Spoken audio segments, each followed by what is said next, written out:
seguimos adelante y vamos a recibir ya a Mexicanos Primero y se trata de Fernando Ruiz, que es director de investigación precisamente de este organismo.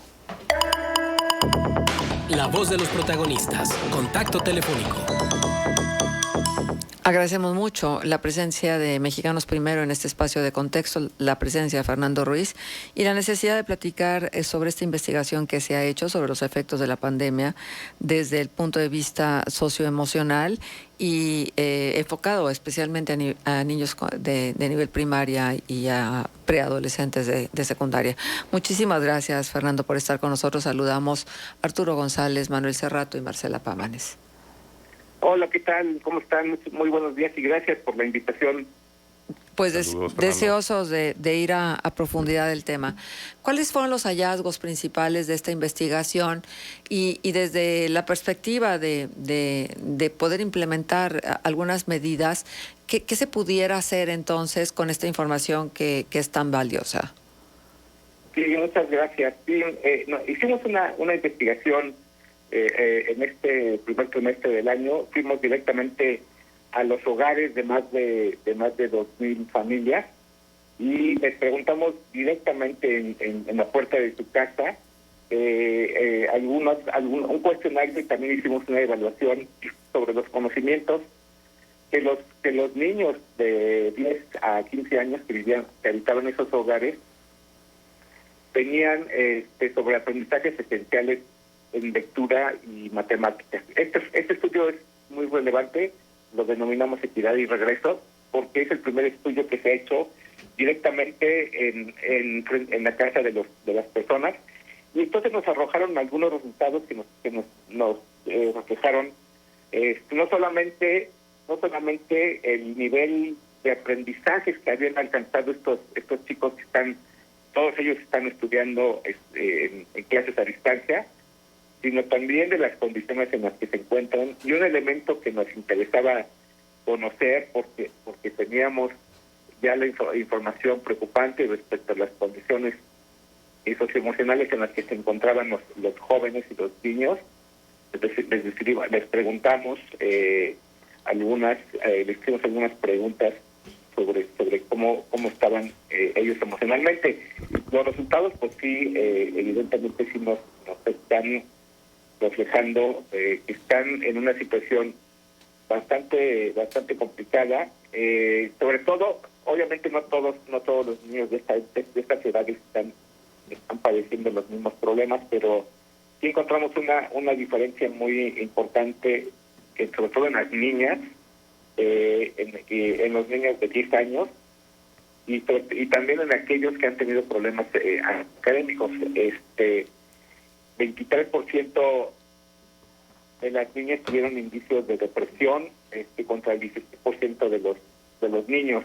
En el caso, si lo revisamos por edades, 22% de los niños de 10 años tuvieron algún problema de depresión, y solamente 19 en el caso de los niños de 13 años, ¿no? Esto pues evidentemente tiene implicaciones fuertes en los aprendizajes, ¿no? En general, la conclusión que tuvimos es que en general el problema de aprendizaje es generalizado para todos los niños de 10 a 15 años, sobre todo más acuciante en matemáticas, que es como ustedes saben, es una de las disciplinas en donde hay mayor necesidad de vincular su aprendizaje con lo que sucede en el aula y con lo que los maestros le enseñan, porque en lectura también hay un contenido muy fuerte que depende del contexto de cada uno de los chicos,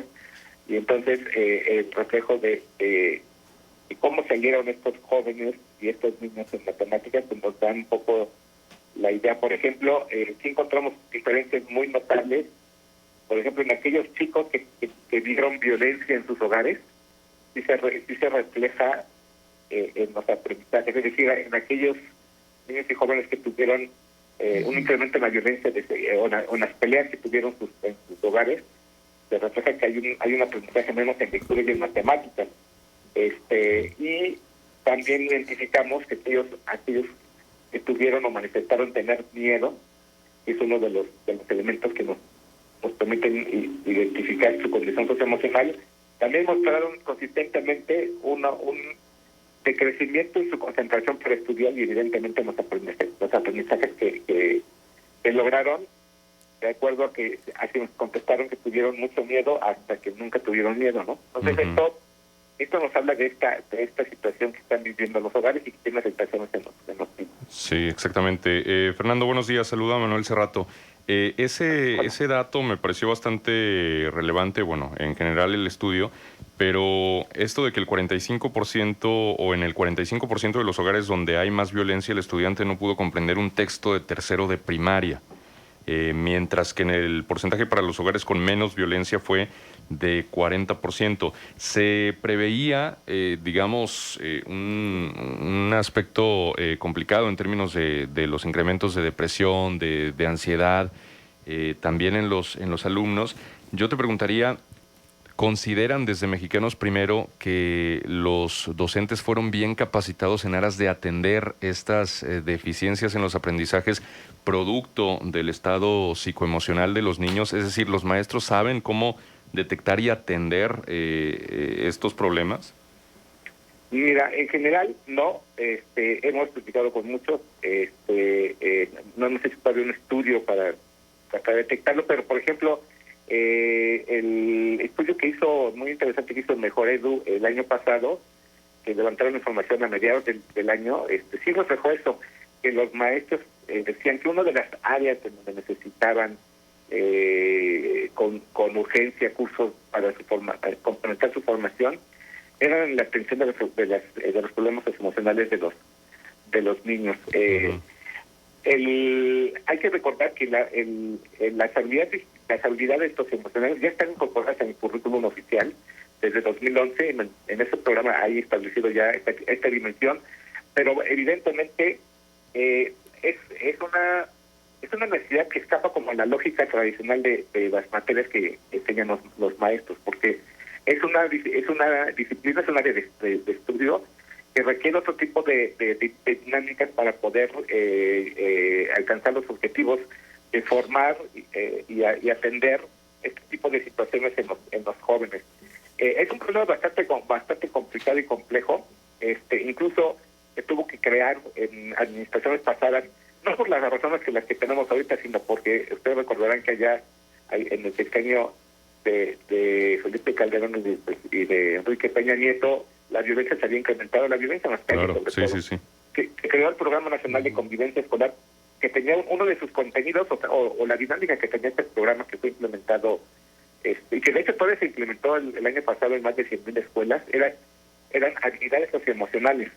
El otro programa que refleja por qué es importante esto es que el programa que buscaba atender y contener la deserción en las escuelas de educación media superior, que se denominó Constrúyete, con apoyo de UNICEF.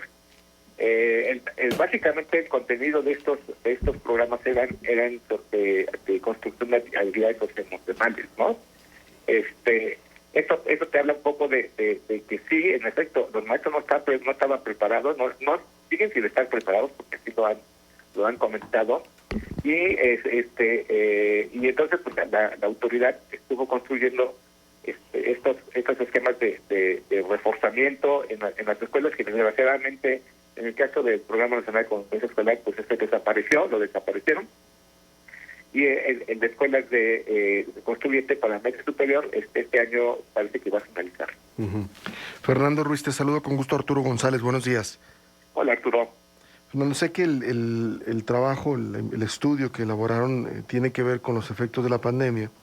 Sin embargo, escuchando ahorita la respuesta que le dabas a Manuel, no dejo de cuestionarme y quiero extenderte la pregunta a ti. El cuadro de esta generación, si vemos desde el tema de la crisis económica de 2008-2009, vemos la crisis de violencia de 2006 al presente, el cuadro de la falta de oportunidades para población joven e infancia en general, y esto de la pandemia, caray, parece que hay una generación por ahí muy golpeada, ¿no? Sí, estamos, yo recuerdo me impactó mucho cuando el secretario general de Naciones Unidas habló de que estamos en riesgo de tener una generación, un desastre generacional. Ujú. Sí, pareciera que nosotros ya veníamos con problemas, eso todo el mundo lo sabe, Ujú. pero pues estos problemas fueron acrecentados de forma bastante notable, Ujú. no solamente en el contexto económico, sino pues ha tenido reflejos bastante importantes en la familia. Tú lo has comentado, el incremento de la violencia familiar.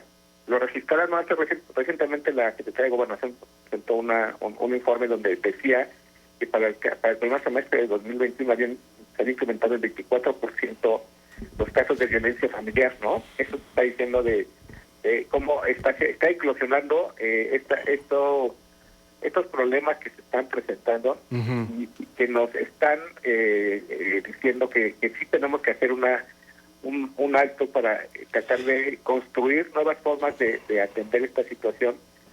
Esto yo creo que no es yo entiendo de repente a veces ponerme en el saco de una autoridad educativa, una autoridad, alguna autoridad de representación popular, de decir, ¿qué tenemos que hacer, no? Porque las recetas anteriores parece que no están funcionando. Es decir, Claro. te comentaba de esos programas que crearon, que desgraciadamente los desaparecieron, pero pues, tampoco era siquiera que hubieran hecho un cambio significativo, y la prueba está en que después de una década de estar supuestamente atendiendo Claro. la formación de habilidades socioemocionales, pues tenemos que los maestros no saben atender un problema de esta naturaleza, ¿no? Sí. Eso te dice que aunque ya estaba en la agenda, pues no había sido atendido de una forma más adecuada, ¿no? Sí, no le ponían la suficiente atención.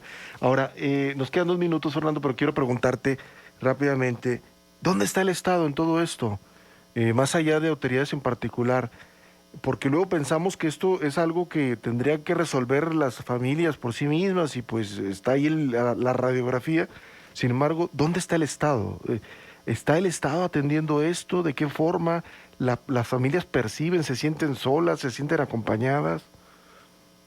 Yo creo que desgraciadamente tenemos un problema muy grave. Siento que los problemas están rebasando a las autoridades educativas, en especial porque es en donde nosotros le hemos dado más seguimiento y monitoreo. Sentimos una cuestión como que no terminan de planear, no terminan de formular una respuesta coherente. Nosotros tuvimos que acudir a los tribunales para obligarnos a hacer algo muy básico. Darles los kits básicos para que la escuela pueda reabrir de forma segura, construir protocolos para cada una de las escuelas, orientar mejor a los maestros, porque en efecto están solos, y así se sienten, y así lo han manifestado en los webinars que hemos hecho desde el año pasado y porque sentimos que están rebasados, pensando tal vez, aparte de que hubo un cambio, ustedes saben, hubo un cambio de secretario en este año, y parece que el equipo que llegó a la SEP no está terminando, no es un equipo con experiencia, porque no están terminando de hacer definiciones importantes, están dejando muchas situaciones decisiones bastante aisladas y desarticuladas. Pero lo que yo y eso nosotros estamos empujando para que no nos tardemos mucho en hacer y empujar que las soluciones se generen desde las propias escuelas, porque son los colectivos escolares los que solamente pueden encontrar soluciones más adecuadas y pertinentes para los niños. Sabemos que los problemas que hemos estado aquí mencionando son pues, realmente de grandes dimensiones, y tendría que tener una mejor articulación de las autoridades, no solamente educativas, sino sanitarias y de bienestar, para hacer y construir una respuesta mucho mejor. Pero como no podemos esperar a que eso suceda, entonces estamos empujando para que las soluciones se construyan desde las escuelas, con los maestros, con los directores, con las familias, pero pues ahí sí necesitamos que el Estado cree recursos para que puedan facilitarse estas nuevas situaciones de soluciones colectivas, y por eso estamos criticando muy fuertemente el diseño del presupuesto, que como ustedes saben, ese presupuesto de egresos fue diseñado con otros objetivos efectivos Claro. En esta administración y no responde a las necesidades que necesitamos. Fernando, se nos va el tiempo, pero la verdad de las cosas es que invitamos a la gente a que busque la investigación y a que esté enterada de lo que se hace Mexicanos Primero. Muchísimas gracias por la presencia de ustedes. Gracias por la invitación. Hasta luego. Hasta luego, Fernando. Vamos a la pausa, regresamos. Contextos. El programa líder